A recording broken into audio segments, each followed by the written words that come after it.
الحمدللہ والصلاة والسلام علی رسول اللہ وعلی آلہ وصحبہ اجمعین، اما بعد، اعوذ باللہ من الشیطان الرجیم، بسم اللہ الرحمن الرحیم۔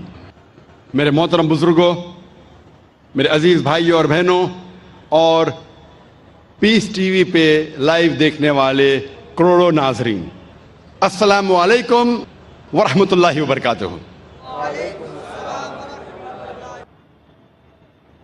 ہم جب یہودی مذہبی کتاب پڑھتے ہیں، یہودی لوگوں کی مذہبی کتاب پڑھتے ہیں، تو اس میں لکھا ہے بک آف ڈینیل میں، اولڈ ٹیسٹمنٹ میں، چیپٹر نمبر 6 ورس نمبر 10 میں، کہ خدا کہتا ہے کہ ڈینیل نے 3 بار نماز پڑھی۔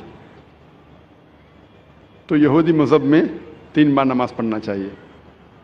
عیسائی مذہب میں لکھا ہے کہ پرے ان سیزنلی، جتنا پڑھ سکے اتنا پڑھیے۔ لیکن قرآن مجید میں اللہ سبحانہ و تعالی ہمیں حکم دیتے ہیں کہ روز کم از کم دن میں 5 بار آپ کو صلاح پڑھنی چاہیے، صلاح قائم کرنا چاہیے، نماز پڑھنی چاہیے۔ اللہ تعالیٰ فرماتے ہیں سورہ ہود میں، سورہ نمبر 11 آیت نمبر 114 میں، کہ آپ صلاح قائم کرو دن کے دونوں آخری حصے میں اور جب رات قریب آ رہی ہے۔ اس کا مطلب ہے کہ دن کے دونوں آخری حصے میں، مطلب ایک آخری حصہ ہے فجر جب دن شروع ہوتا ہے، اور دوسرا حصہ ہے عصر جب دن ختم ہونے آتا ہے۔ اور کہا گیا ہے کہ جب رات نزدیک آ رہی، مطلب مغرب صلاح۔ تو اس آیت میں اللہ تعالیٰ ہدایت دے رہے کہ 3 بار نماز پڑھو، فجر، عصر، مغرب۔ اللہ تعالیٰ فرماتے سورہ اسراء میں، سورہ نمبر 17 آیت نمبر 78 میں، کہ نماز قائم کرو فجر کی، صبح کی، اور جب سورج اونچائی سے اترنے لگتا ہے، اور رات کے حصے میں۔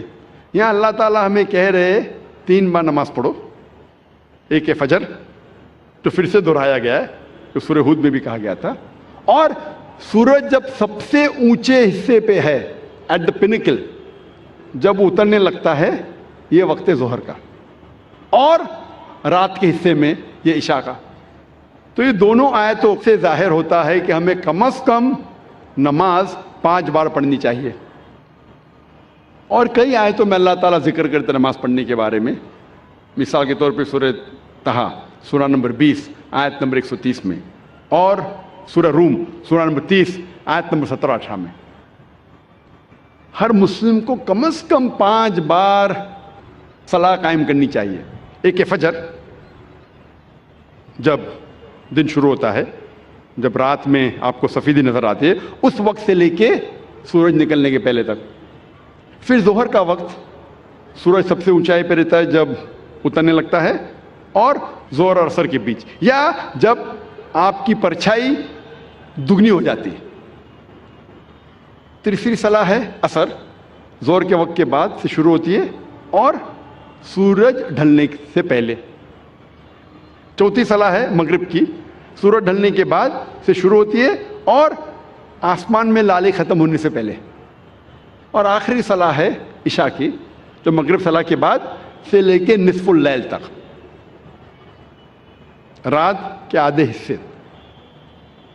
یہ 5 وقت کی صلاح ہر مسلمان کے لیے فرض ہے۔ اگر 5 وقت کی صلاح آپ پڑھیں گے اور 5 وقت آپ کا ذہن پروگرام ہو جائے گا، تو انشاءاللہ آپ برے کام سے دور رہیں گے، آپ کو ہدایت ملیں گی، آپ کو رہنمائی ملیں گی۔ صلاح شروع ہونے کے پہلے لوگ کو بلایا جاتا ہے صلاح کی طرف۔ ہم دیکھتے ہیں کہ یہودی مذہب میں وہ استعمال کرتے ٹرمپٹ لوگوں کو بلانے کے لیے۔ لکھا گیا اولڈ ٹیسٹمنٹ میں، in the book of numbers chapter number 10 verse number 1 سے 3 میں، خدا کہتے ہیں موسیٰ علیہ السلام سے، آپ 3 چاندی کے ٹرمپٹ بناؤ۔ ٹرمپٹ کو کہا جاتا ہے نا، ٹرمپٹ، بونگا تو نہیں کہیں گے لیکن ٹرمپٹ انگریزی میں کہتے ہیں۔